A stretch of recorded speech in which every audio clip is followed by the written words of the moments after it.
Real Men of Real Estate with Steve Matley, construction manager and real estate developer, business owner, and educator. Did you know that right now there's 22,000 units deficit? Tunde Ogunwole, real estate development professional, Naval Academy grad, and veteran with a deep understanding of the public sector process. All of us want to live in thriving communities. Brian Fox, real estate expert and investor, dedicated to helping hundreds of clients make money in real estate every year. There's so much housing going in. The builders are begging for more land. Future company can come in, lease up space to employ those people who are living in the homes. We have to put the housing in place. That either have to have houses, They want to make sure that there's a strong employment. logistics centers, things like information hubs. We are a shipping economy now. There's economies all over the country where their prices are doubling and tripling.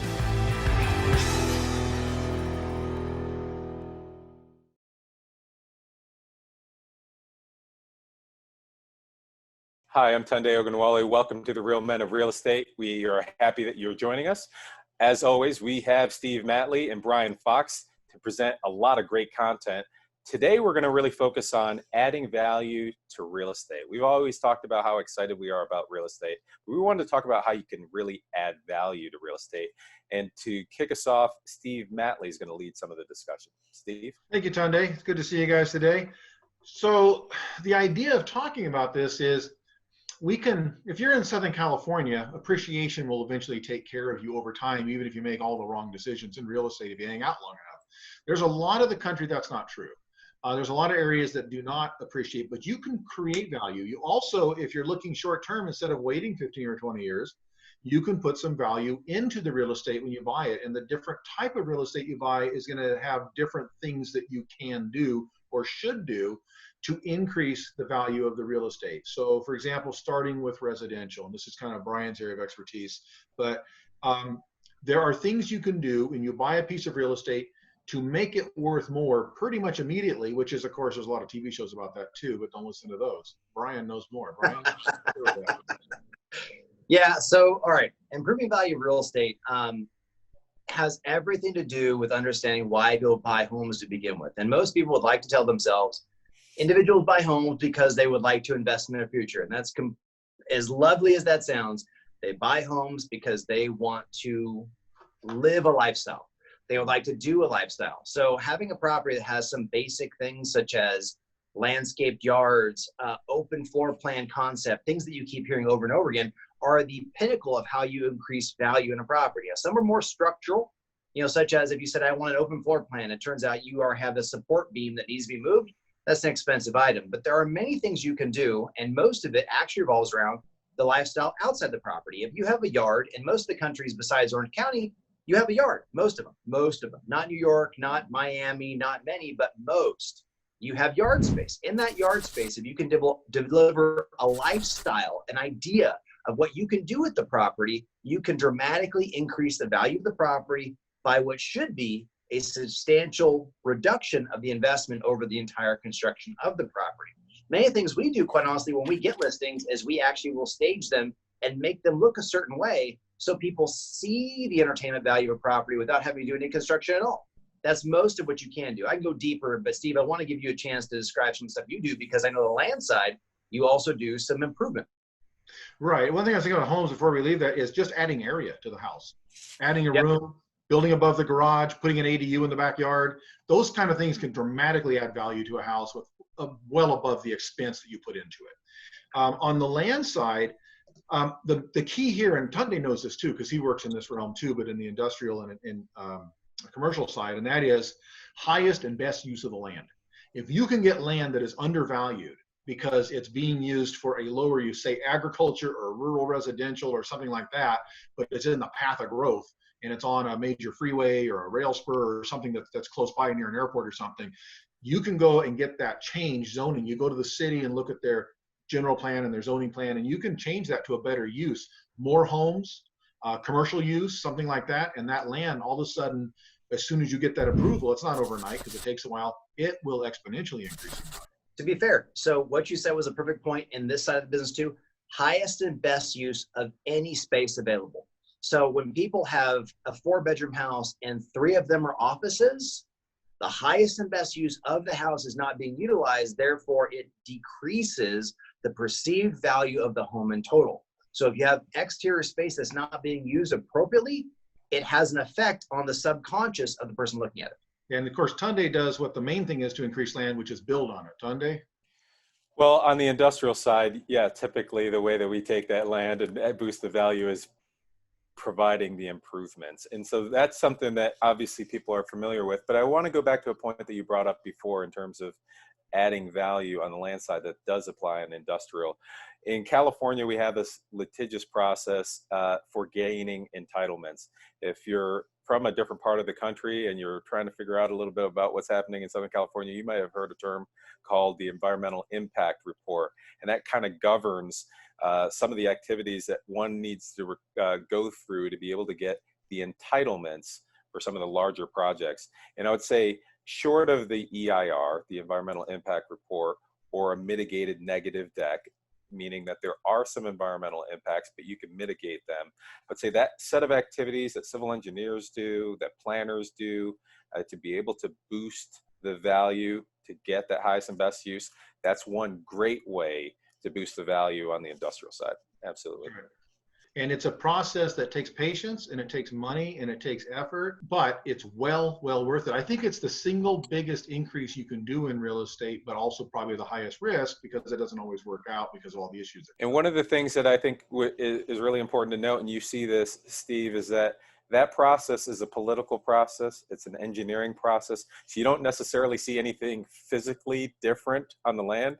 You often show this on your presentation, Steve, where you look at a piece of dirt, and then after you're done with the entitlement, you still see the same piece of dirt, and it might even have dust bunnies on it. But the entitlements that you received by working with those agencies significantly boost the value. Yeah, you took a parcel map for it and went from one piece to 250 pieces. Brian? Yeah, so actually, this actually brings up a good point. And actually, I don't think about this very often, but I think it is relevant to what we're talking about here because many people who are watching this episode may or may not have the same skill set or the same expertise. So a couple things. Number one, a quick story. I had a property that we flipped a while ago, and I bought it at just the right time. And everybody has got a story like that where they bought it just the right time. But we bought it at a great time and took about a year to get through the project because it was one of my first flips we ever did. And it was a complete disaster, nightmare, out of control. I mean, horrible experience. And at the end of it, it sold for a certain amount with all the partners and banks and lenders and all the favors I had to call in to get it done. I made X. And in making X, if I had done nothing and sat on the deal for 12 months, making the minimum payments I had on that thing, which were not very much, I would have made almost 2 to 3 times that amount, which brings me into my conversation point I want to ask. People are hearing this and saying, well, if I add value to this, but they're not thinking about, one, can you add too much value hypothetically? And two, where to draw the line on what value to add. So I would actually pose that to y'all, and then I will chime anything I have in real estate. But I thought I'd bring that up and see what you guys think. Well, in a future episode, one of the things we want to talk about is what's known as due diligence and feasibility review. Absolutely. That's exactly what you do. Due diligence. No need for that. And feasibility review is where you go through and say, if I did this scenario, what's this and how realistic is it? And I go to outside people and get information and collect it, because sometimes if I just do what everybody else did, it's not the right thing on that property. And sometimes timing bites you. So to answer your question on that, it's a matter of doing your homework and doing your research and talking to a lot of different people that know more than you about different things, and then putting it all together and trying to make the best decision, knowing you'll never know for sure until the end, the flip side. Because one thing you can't predict is things like, say, I don't know, a COVID shutdown. You know, those kind of things happen. Right. And Brian, I guess just to add, build on what Steve said, yes, it is possible. We've evaluated a lot of sites in due diligence where the existing previous ownership, sometimes it actually turns hands multiple times, where they spend a lot of money in engineering studies and they spend a lot of money putting product in the ground to try to make the site marketable. And it hasn't really added value because the existing ownership doesn't really know what future tenants are going to want to use on that site. So they've spent a lot of money. We recognize that. We recognize the reports that they've done, and it's a lot of effort, but they haven't really boosted the value of the land because they didn't really know what the market needs. You need a good market study. You need a market study. You need to know what future tenants are looking at. And it really is a long-term play. You're trying to figure out on the industrial side, what is the market right now and what is it going to look like 24 or 36 months from now, and what are those needs going to be? So absolutely. So here's my follow-up to that. So we have established the fact that there's absolutely a way in which you can add, or attempt to, I should say, add value where value cannot be found.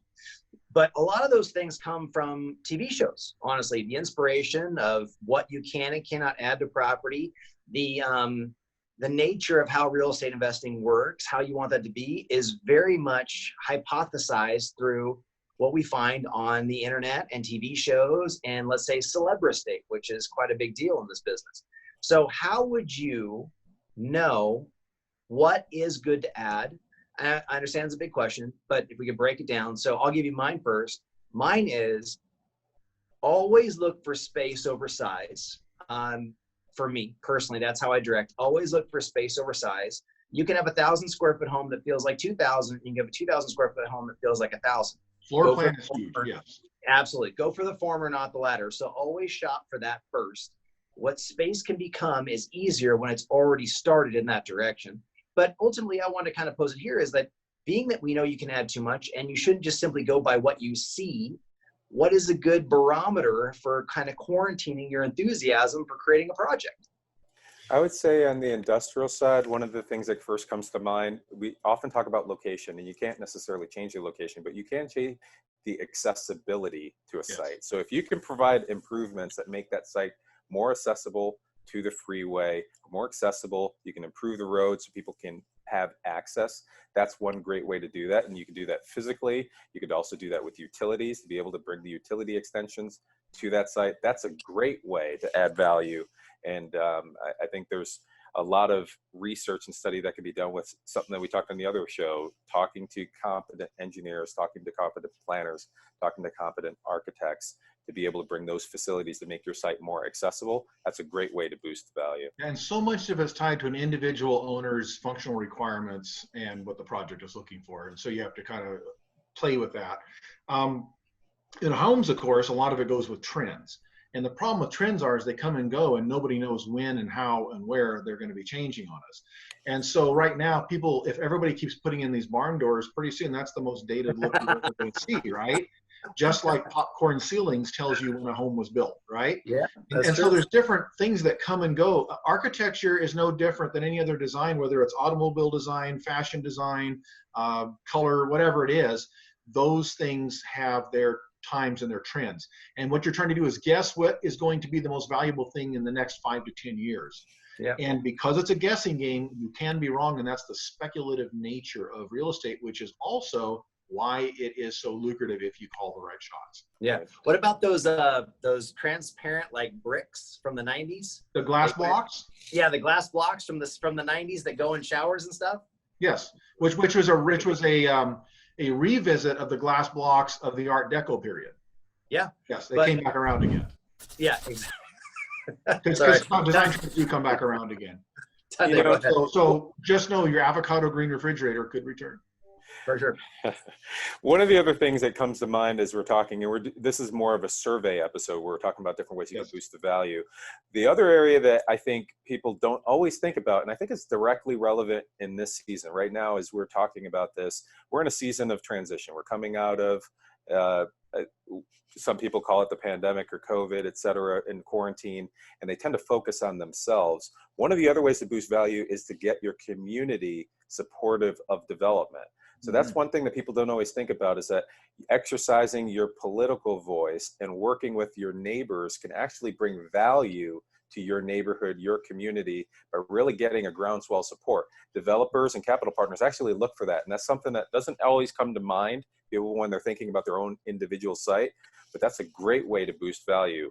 It is a political process, and there's a good and a bad to all development. The bad is, yes, there will be more traffic. True story. Good is there might be a couple of extra lanes on that road because the developer added those. The bad news is there's going to be more people at the stores and the theaters and stuff you go to. The good news is the development fees paid for improvements to the school or a new school. And so when you look at that, developer fees are a huge source of income to cities that create parks, pay for police and fire, roads, trash collection, all the kind of stuff that cities have to do to take care of their people. their citizens. And developer fees are an enormous part of that does not tax the local constituency. That's the good side. The bad side is, of course, development means you don't have the sand lot anymore to play on because it's not an empty lot. You have a little more traffic, and you got some downside to it too. But the idea is, normally, if you can let people know that their needs are being met in excess of what the cost might be on the convenience side. And so correct. Oh, I'm sorry, Tunde, go ahead. Well, I was just going to say that, you know, as a developer, you tend to be a little bit biased towards the positive. I see more good than bad in general. And right now we're talking at a time where unemployment rate is higher. And we're talking in the time where there's political unrest, right? So in your community, if you're able to bring development, you're bringing development dollars, you're bringing jobs in, and you have an opportunity to kind of shape it in a more favorable direction. And I would say that in general, while there are those other activities that you need to balance for your community, bringing in the attention of industry, bringing in the resources that come with that, generally can be a more positive outcome for your community. Communities you're building in, Tunde, the kind of facilities that you've been putting in there has created high-paying jobs in areas that had low-paying service jobs before, and it has pulled up cities up. And so, to be clear on that, it's kind of hard in residential to make those kinds of ads, right? You cannot bring in industry, you cannot change neighborhoods, but in commercial, industrial, and development, you have the ability to change more than just your own property. You can change stuff around you. You can make that part of the deal. But at the same time, you are subject to the environment you're in. So change yourself or change the environment. Right. And even with houses, sometimes your neighbors will tell you what you can't do because they don't like what you're doing. But if you can increase by improving the curb value of your home, if you can increase the values of what's around you by comps, your neighbor's usually okay with putting up with some of the things you're doing. Now, obviously, if you're putting a second story on, you block the view of your neighbor, that's going to be an issue to that neighbor.